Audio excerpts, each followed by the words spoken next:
In a remote desert, archaeologists uncovered something that shouldn't have existed. The settlement was thousands of years old. There were no clocks, no watches, no calendars hanging on walls, nothing that looked remotely like a timekeeping device. And yet, the evidence suggested something astonishing. The people who lived there appeared to follow remarkably organized routines. Cooking areas showed signs of activity at similar periods. Community gatherings happened in predictable patterns. Even workspaces seemed synchronized across the settlement. At first, researchers thought it was a coincidence.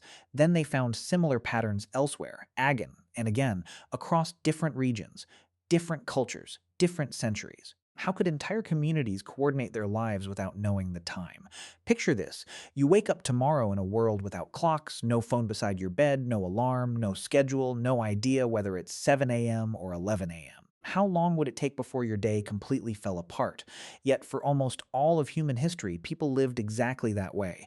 They hunted together, traveled together, held ceremonies together, built monuments together. Somehow, millions of people managed their lives without a single ticking clock. That mystery becomes even stranger when you realize that many ancient societies could predict seasonal changes, organize massive projects, and coordinate entire communities with surprising precision. So, what were they using? What invisible system guided their days? The answer leads into a forgotten world where shadows became schedules, stars became guides, and the entire planet functioned as a clock long before humans ever built one.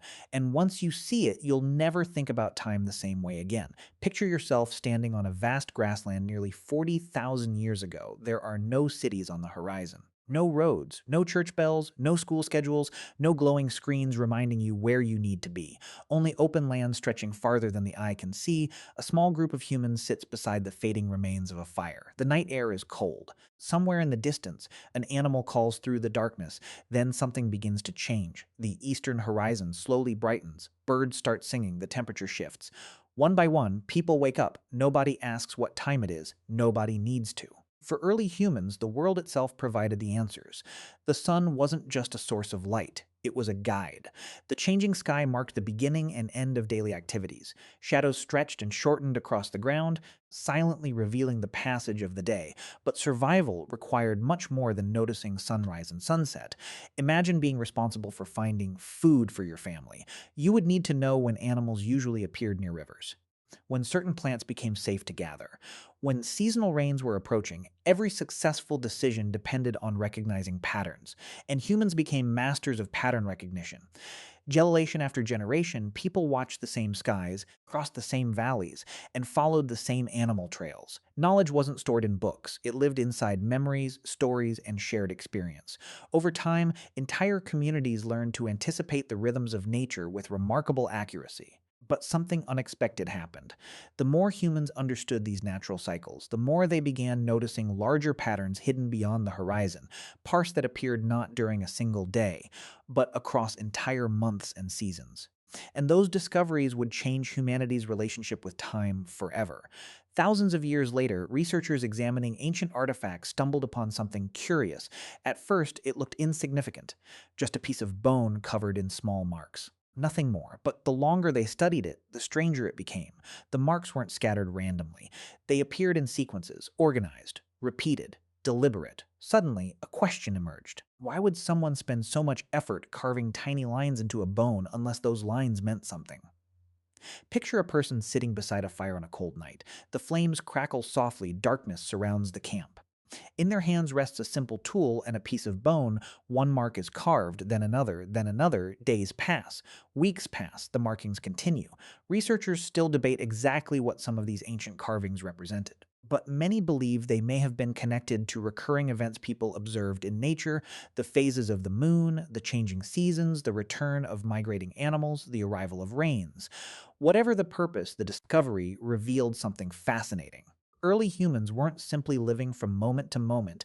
They were beginning to track patterns, to anticipate the future, to recognize that certain events turned again and again. And that realization changed everything. Because once people learned that nature followed predictable cycles, survival became less about reacting and more about preparing. A harsh winter wasn't just a surprise anymore. It was something you could expect, something you could plan for. something you could warn others about. That should have solved the mystery of how ancient people organized their lives. It didn't, because another question immediately appeared. If humans were learning to track the rhythms of nature, how did different groups actually use that knowledge? The answer leads us to a hunter whose entire understanding of time would seem almost unimaginable to modern people. Imagine a hunter standing beside a river nearly 10,000 years ago. The morning mist drifts across the water. Tall grass sways in the wind. Somewhere beyond the trees, a herd is moving. He needs to find them. Not tomorrow, not next week, today.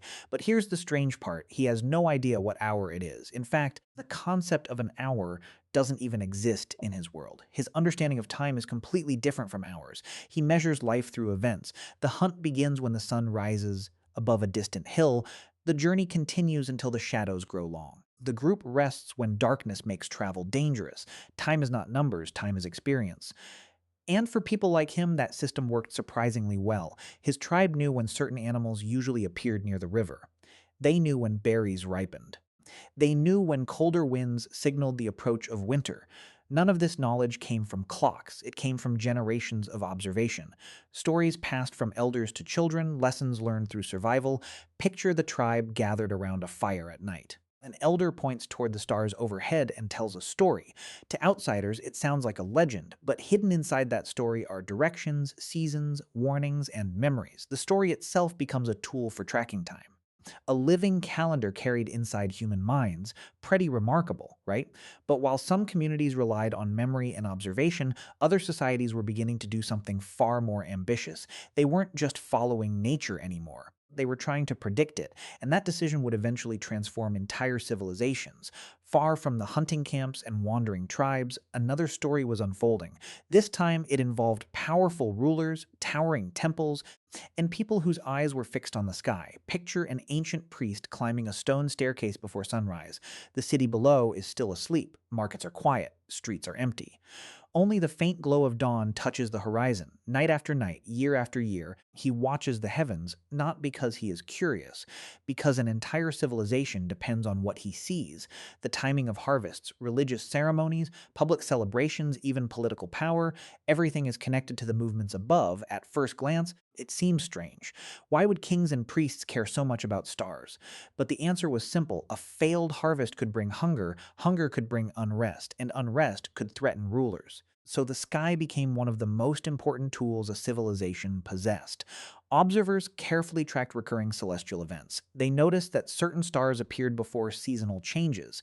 They recognized patterns in the moon. They began connecting events in the heavens with events on Earth.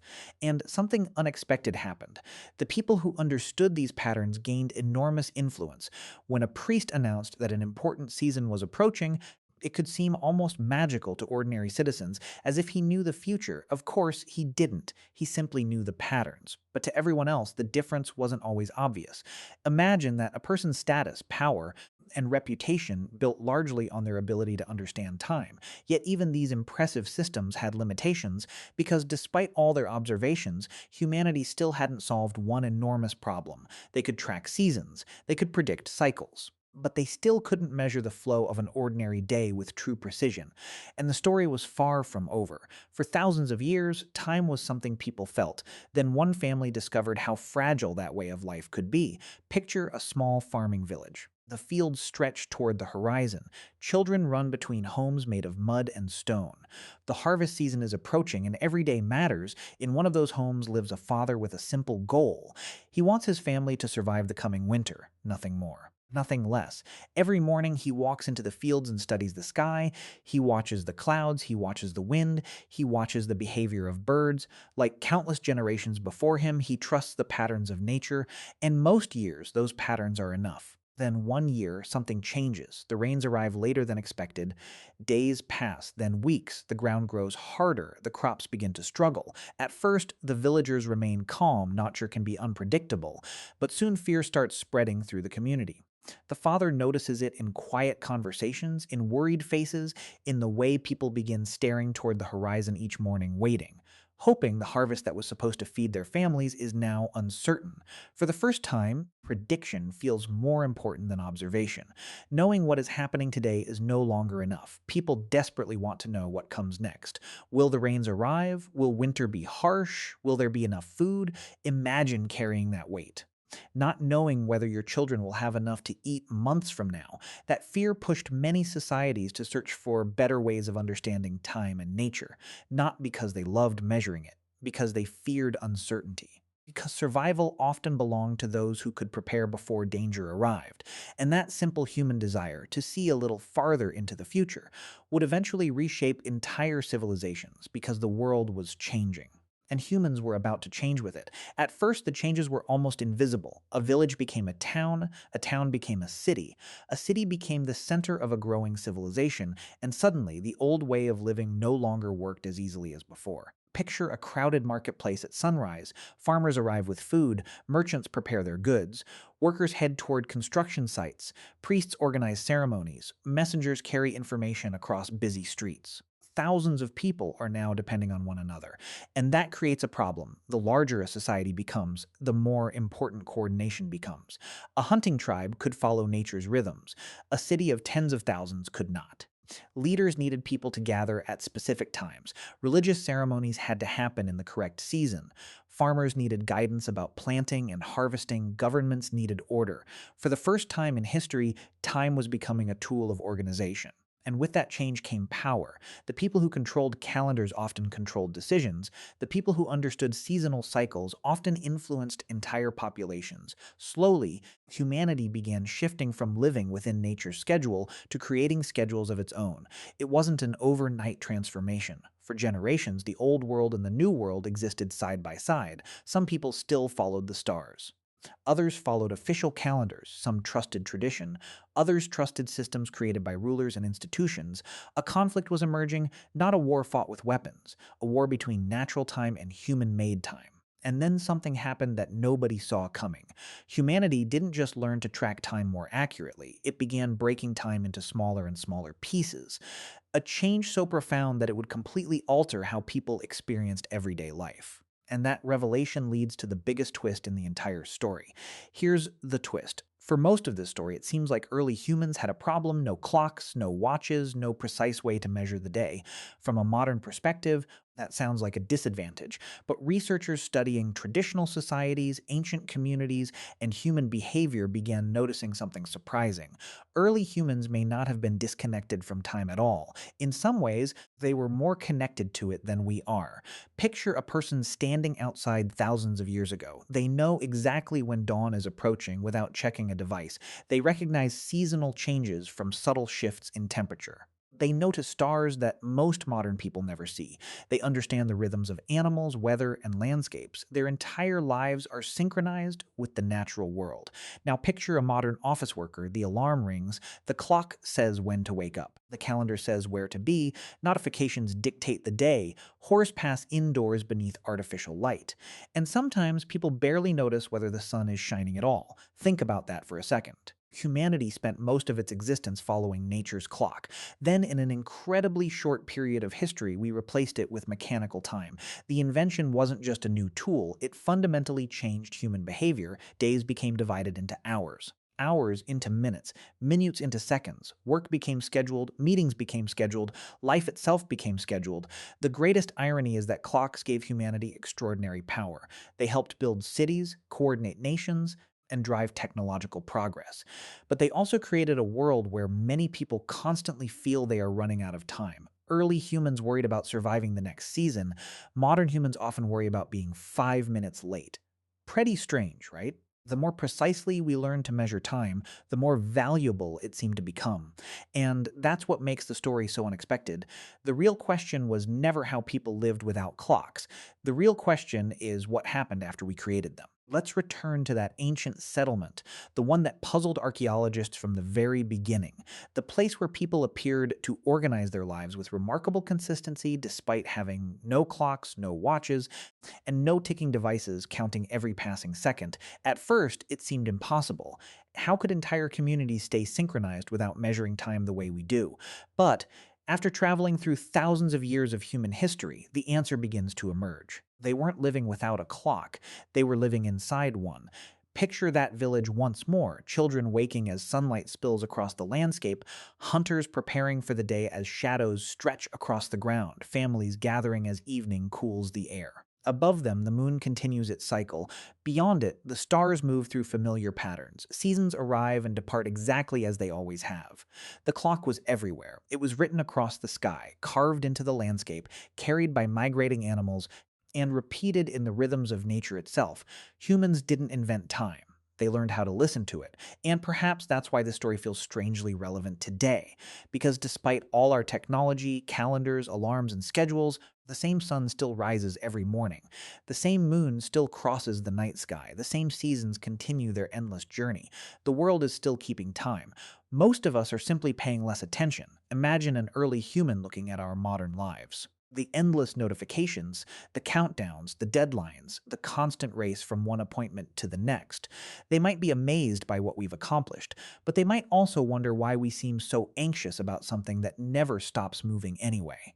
Because in the end, the greatest mystery wasn't how early humans lived before clocks, it's how they managed to feel connected to time without spending every day chasing it. And maybe, hidden inside that forgotten world, is a reminder that time was never meant to be conquered, only experienced.